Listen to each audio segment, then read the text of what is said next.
Welcome back to the channel, everyone. How you doing? I just want to say I appreciate you guys being here for just a couple minutes of your day. So, we are going to talk about some manga. We're going to talk about horror mangas I actually want to read in the future. I've been doing Junji Ito's horror manga stuff. I did Uzumaki last year, I did Tomi this year, and I was sitting back, I'm like, you know what? I know there's more horror out there. So I decided we're going to change it up, and I'm going to give you guys about, I think it's like 5 manga that I want to read. Now, I tried to look up a lot of the synopsis, but a lot of them didn't really give me much for a synopsis. So I'm just going to talk about them for a few moments and explain why I thought about reading them, or just tell you I just thought they looked cool. And of course, make sure you guys let me know down below if there's any other horror manga I should check out. Let's get into it. So the first one on this list has actually been on my list for a while, and it's actually in my Amazon shopping cart. It's been on my shopping cart for over a year, and I just haven't bought it. But there are a bunch of 2-in-1s now, so I just decided we're gonna slowly buy these. But that is Homunculus. I don't know anything about this, but to my knowledge, what Homunculus is already terrifying. And I think that just already sounds really cool for a concept, for one, for a title of a manga, and 2, I think most of these characters in this are probably a homunculus in themselves, or it's like a detective hunting homunculus. Regardless though, it looks and sounds like a very cool concept of a story. And I googled a lot of these like top 50 scariest manga, and this was on the list many times. So was Berserk, Hellsing, and Attack on Titan, which those 3 I have read or watched, or both, and I loved all of them. So they're not on this list because I've already done them all. Attack on Titan, I plan on doing a giant review of them in the future. I want to do a bunch of manga reviews of Attack on Titan. I'm just slowly getting them. So, but with this, with Homunculus, I kind of, like I said, I don't really know too much about it, and I want to read it because I want to learn as much as I can. And like I said, they have the 3 they're like 2 volumes in one. So, and those are like $20, so I'm probably just gonna buy those. So the next one on the list is Tokyo Ghoul. I actually own the first 3 volumes of Tokyo Ghoul, and I thought about reading them and recorded them, and I actually thought about doing a giant video for them for this month, but I just never did because I have so many things going on for this month of October that I was like, I just don't have time for it. So I decided next year I might do a giant review of Tokyo Ghoul. I might start that out early and then make a video of it for October. I like to do these big videos because for one, they're just a lot of fun to talk about the things in general. But with Tokyo Ghoul, all I know is I think the main character is a ghoul, and it's very dark, which makes sense because most of these things are dark. And I was told that the anime is not very good. I think it was like season 2, the anime is not good. It's something with one of the anime is just not good, which is pretty normal for some adaptations are just trash. So I can't do anything about it. But yeah, with this, I'm pretty excited. There's like a box set of it. I think it's only like 12 volumes. But I have the first 3, so I'm probably just gonna keep buying used ones and just accumulate more of them in the future. Why not? I mean, it just makes it simple for me. Next one on this list is called Parasite.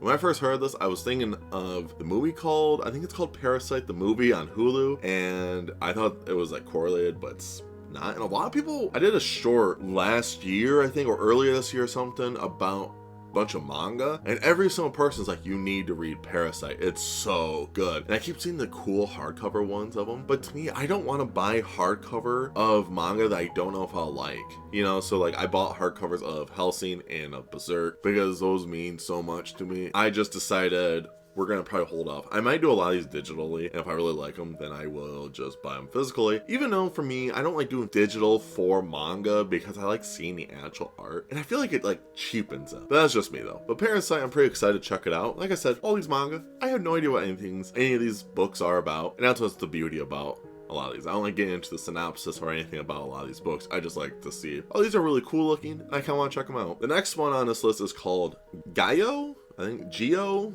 I'm gonna call it Gaio, Gyo, from the same man who did Uzumaki and Tomi. And yeah, this is like his another big one that matches the other 2 for their spine. So I figure I'm like, we'll just get this one and I'll read it. And like I said, I think I said this in my top 10 most disturbing books I want to read. All these books, I'm not gonna try and focus them all on just October. I want to read all these things throughout the year. I like reading different genres every month. I like reading different books every month. I just like reading different things every month. And it keeps my channel more fun. I can't do just fantasy. I can't do just romance. I can't just do manga because it'll burn me out, and I just want this channel to be for everything. So that's why I'm doing it this way. And so with this book, I don't know anything about it. I just feel like I should have it match with Uzumaki and with Tomi. And that's what I'm going to be doing with these, because I have to get it to match. And I think this is the weakest of the 3, if I remember. And a lot of people were talking to me because I read Tomi. I'm doing a review of it, so that'll be up later this month. And a lot of people are like, ooh man, it's the weakest of the 3 of them. A lot of people always say Uzumaki is the best, then Tomy, and then Gaio. So I'm actually pretty excited to see which one is my favorite out of the 3. And right now, currently, it is Uzumaki over Tomy. Spoilers. I have 2 more on this list, so I guess it's my top 7 horror mangas I would like to read. Number 7 on this list, I actually been seeing it a lot. Popular around the world, I guess. I don't know. I've just been seeing it everywhere. And oh man, it looks so cool. It's called Alice in Borderland.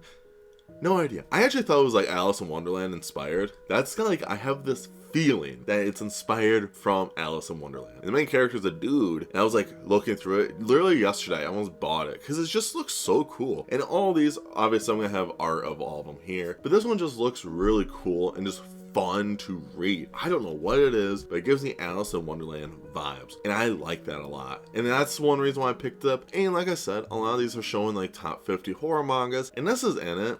And I keep looking, I'm like, how is this a horror manga? What is it? What makes it so spooky? And I always wonder what makes certain manga horror, you know? Because they say Attack on Titan's considered horror, and I don't think that's horror at all. I think there's some like dark themes to it, but I wouldn't consider it horror. But who knows? I mean, I don't know.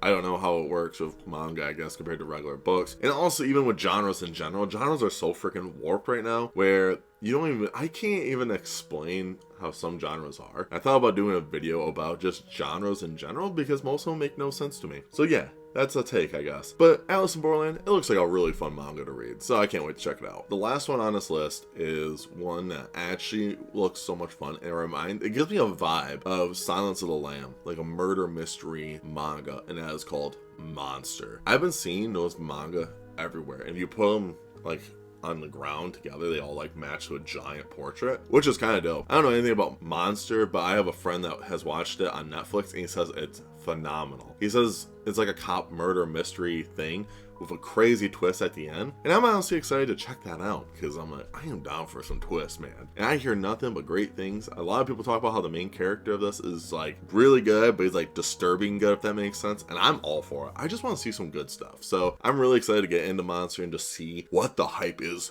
about. If you guys made it to the end of the video, I do appreciate it. Make sure you guys let me know down below, out of all these, which one should I try first for some horror manga? Or do you guys have other recommendations down below? I would love to know. I just want to know more recommendations for manga in general, because I do love me some manga, but sometimes I'm like, I want to change things up. I want to hear what the audience, I want to hear what the people are saying about manga, or just in books in general. If you guys got some horror novels to tell me about, let me know down below. I'd love to know as well. And of course, make sure you guys stay safe, stay humble, and tell someone you love them. I'll see you guys in the next video. Stay weird.